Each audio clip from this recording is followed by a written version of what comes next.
We begin our report in Mexico, where 4 U.S. citizens have been kidnapped at gunpoint. It happened in the northern border city of Matamoros, which is about 12 minutes from Brownsville, Texas. The group crossed the border in a minivan and then got caught in a shootout. Janet Shamlian reports from Houston. But first, a warning. Some of the images here are graphic. John, good evening. Tonight, there is word that those missing Americans may have been targeted by mistake. The FBI is now involved in the search. And a note of caution here. The images are graphic. This is the moment 4 Americans were kidnapped in Matamoros, Mexico, just across the border from Brownsville, Texas. They were traveling in this white minivan with North Carolina plates when they came under fire. The video appears to show a woman forced into the back of a pickup truck by men with guns, then 2 others who appear hurt, loaded next to her. The Mexican president says the 4 were going to buy medicine, less expensive in Mexico, as hundreds of thousands of Americans do each year, and that they could have been mistakenly targeted. The White House today is saying it's closely following the situation. These sorts of attacks are unacceptable. Our thoughts are with the families of these individuals, and we stand ready to provide all appropriate consular assistance. Matamoros is under a level 4 do not travel advisory per the U.S. State Department, the same threat level issued for Iraq, Iran, and Afghanistan. The city of roughly 500,000 people has been home to warring factions of the Gulf drug cartel for decades. The crimes are often unreported, journalists fearing for their safety. Mario Sainz is a community leader.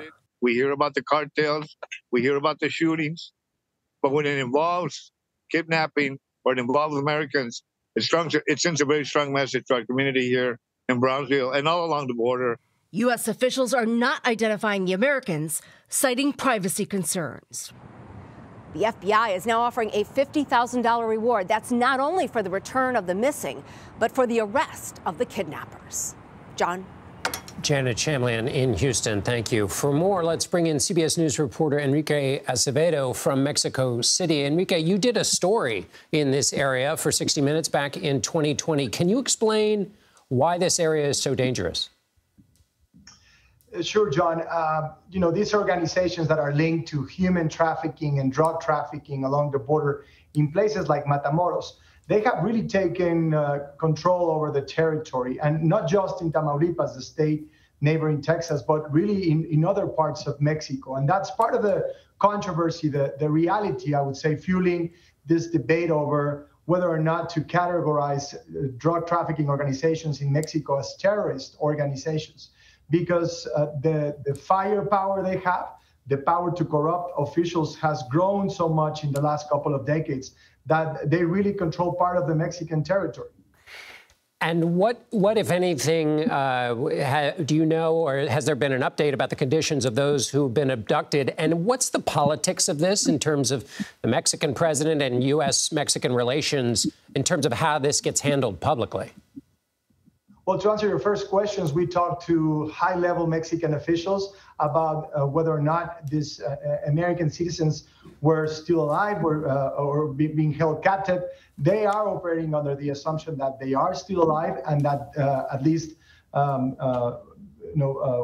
of them is still being held captive by these organizations, if not all of them.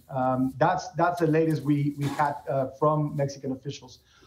About the politics of this, well, there's a paradigm of co-responsibility when it comes to the so-called war on drugs. Mexican officials say that the reason why these organizations have grown so powerful is because they get all their weapons and the cash from the U.S. side of the border. And U.S. officials, we saw that last week with the Attorney General, with the head of the DEA, they keep asking Mexico to do more, to cooperate more, to try to stop the flow of fentanyl and other drugs to the U.S. Enrique, so finally, given that complexity, how does the FBI go about trying to help from the U.S. side? Do they assist with authorities in Mexico? Do they travel across the border? How does that get worked out?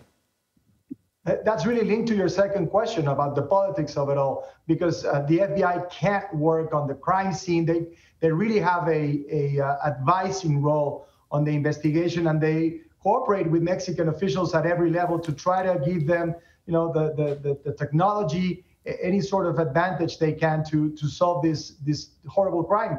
They are involved directly, but they really can't lead the investigation. That's up to Mexican authorities.